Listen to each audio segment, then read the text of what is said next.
के विवाद पे ज्यादा चर्चा करनी चाहिए कि जिस तरह से भर्तियों में घोटाले उत्तर प्रदेश सरकार में हुए हैं, पेपर लीक होते हैं, मुख्यमंत्री कानून व्यवस्था की बात करते हैं। उत्तर प्रदेश में कानून व्यवस्था कहाँ है? वो तो बीजेपी नेताओं की चौखट पे दम तोड़ चुकी है। 68,000 की भर्ती में, शिक्षक भर्ती में 20,000 पदों घोटाला हुआ था। करना ये चाहिए था कि उस मंत्री, शिक्षा मंत्री को जेल भेजना चाहिए था, जबकि उनको जेल भेजने के बजाय आज तक वो पद जो है दलित पिछड़े वर्ग को नहीं मिले। ये बड़े शर्म की बात है बीजेपी सरकार में, ऐसा अन्याय जो दलित पिछड़ों के साथ हो रहा है। दोनों नेताओं ने जो कहा वो उनके व्यक्तिगत राय हैं। एक बात तो सत्य है कि भारतीय जनता पार्टी और आरएसएस के लोग आज भी दलित पिछड़े आदिवासियों को इंसान समझने के लिए तैयार नहीं हैं। आज भी वो उनकी पार्टियों में भी जो दलित पिछड़े आदिवासी अल्पसंख्यक वर्ग के लोग हैं उनको जातिगत टिप्पणी करके अपमानित करते हैं। इसके लिए बीजेपी को सोचना चाहिए। और मैं इस बात का समर्थन करता हूं कि रामचरितमानस में जो भी शूद्रों को, महिलाओं को अपमानित करने जैसी टिप्पणियां हैं उनको अब उससे वहां से निकालने का समय आ गया है।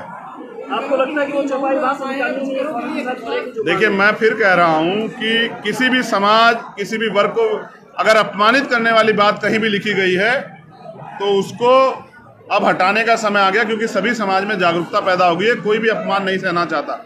वही मैं ये भी बता देता हूं कि हमारा सबसे बड़ा धर्म ग्रंथ वो भारतीय संविधान है, और संविधान के हिसाब से सभी लोगों को सम्मान और अवसर के साथ, स्वाभिमान के साथ जीने का अधिकार है। ये सरकार उसको छीनने का काम बंद करे। समर्थन कर रहे हैं, इस तरीके से कमजोर हो रही है, आप अपने आप को कहां मानते हैं? नहीं, मैं तो इन वर्गों में, दलितों के साथ पिछड़ों, आदिवासी और अल्पसंख्यक वर्गों में ये चेतना जागरूक करने का काम कर रहा हूं कि वो बीजेपी के, आरएसएस के हथकंडों से सावधान होके अपनी वोट का प्रयोग एकजुट होकर करे, जिससे कि इनको सत्ता से बेदखल किया जा सके।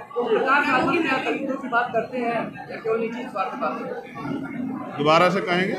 ओम प्रकाश राजभर की राजनीति क्या लगती है? दलित की है? मैं किसी को क्यों बताने लगा? मैं कोई पत्रकार थोड़ा ही किसी को डिफाइन करूं। मैं तो एक बाबा साहब अम्बेडकर और मानव काशीराम साहब के, मामना रामस्वरूप वर्मा जी के आंदोलन का एक सिपाही हूं। उस आंदोलन पे मुझे आप कुछ पूछेंगे तो शायद मैं आपको बता पाऊंगा। बात करते हैं बाबा साहब के संविधान की, लेकिन भारतीय जनता पार्टी साथ भी रहती है। मेरे आसपास तो नहीं दिखाई दे रहे हैं। जब वो मिले तो उनसे पूछेगा कि उनके मन में क्या है। के नाम पर बड़े लोगों पर कार्रवाइयां हो रही हैं, इन कार्रवाइयों पर क्या कहेंगे? बुलडोजर चल रहे हैं। देखिए, बीजेपी सरकार ने उत्तर प्रदेश में कोई ऐसा काम नहीं किया जिसके दम पे वो लोगों के बीच जाके वोट मांग पाए। अभी नड्डा जी की, और वो खुद मुख्यमंत्री उस सभा में थे, आपने देखा लोग नहीं थे। अब उनका एक ही उद्देश्य है, किस तरह से हिंदू मुसलमान का वो बना रहे। इसलिए जानबूझ के मुस्लिम लीडर्स को, मुस्लिम जो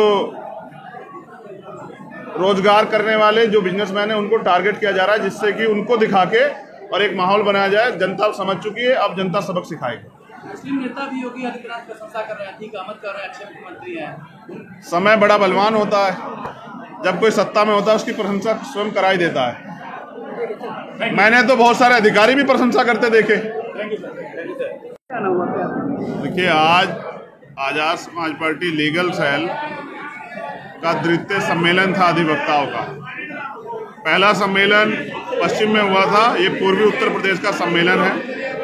आजाद समाज पार्टी काशीराम अधिवक्ता सेल जो धीरे धीरे पूरे उत्तर प्रदेश के सभी जिलों में, सभी तहसीलों तक जिसका निर्माण हम लोग कर रहे हैं, आज उनका सम्मेलन, और पूर्व में जो लोग, पूर्व के जो जिले हैं उनके अधिवक्ताओं का सम्मेलन जो है यहाँ मऊ में प्रस्तावित था, उसी में शामिल होने के लिए मैं आया हूँ। उनकी अधिवक्ताओं की कुछ मांगे हैं, जैसे अधिवक्ताओं को भी पेंशन का लाभ मिलना चाहिए, और एक जो सबसे बड़ी मांग जो दलित, पिछड़े, आदिवासी और अल्पसंख्यक जो वर्ग है उनके अंदर जिसकी बहुत लंबे समय झटपटाहट है, उनका ये मानना है और ये न्यायोचित मांग है कि अब कोलोजियम सिस्टम को खत्म करके all India judicial service commission बननी चाहिए, और दलित, पिछड़े, आदिवासी और अल्पसंख्यक को भी सुप्रीम कोर्ट और हाई कोर्ट में जज बनने का अवसर प्राप्त होना चाहिए।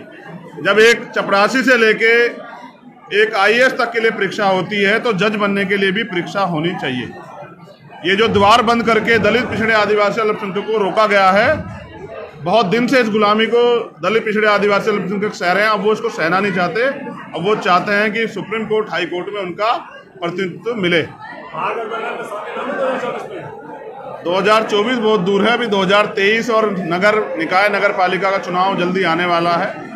मुझे उम्मीद है कि जो सुप्रीम कोर्ट ने आदेश दिए थे कि जल्द से जल्द जो है ट्रिपल टेस्ट पास की जो रिपोर्ट वो आ जानी चाहिए, जिसको सरकार ने लापरवाही कारण जो चुनाव पीछे हटा, अब मुझे उम्मीद है कि मार्च के बाद अप्रैल तक वो रिपोर्ट आ जाएगी और नगर निकाय चुनाव होंगे, और नगर निकाय चुनाव आजाद समाज पार्टी गठबंधन दलों के साथ मजबूती से लड़ेगी। 24 से क्या प्लानिंग है?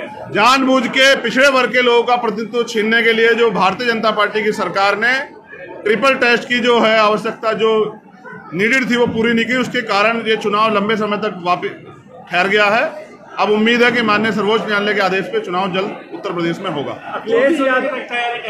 24 की तैयारी ये है कि जैसे बिहार में जातिगत जनगणना हो रही है तो पूरे देश में जातिगत जनगणना होनी चाहिए।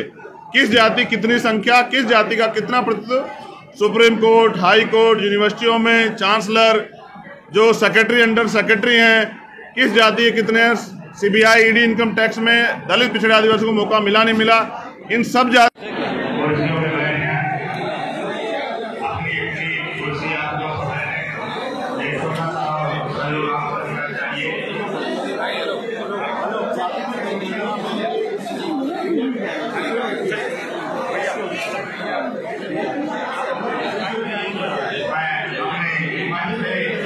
हमारे योगदान सभी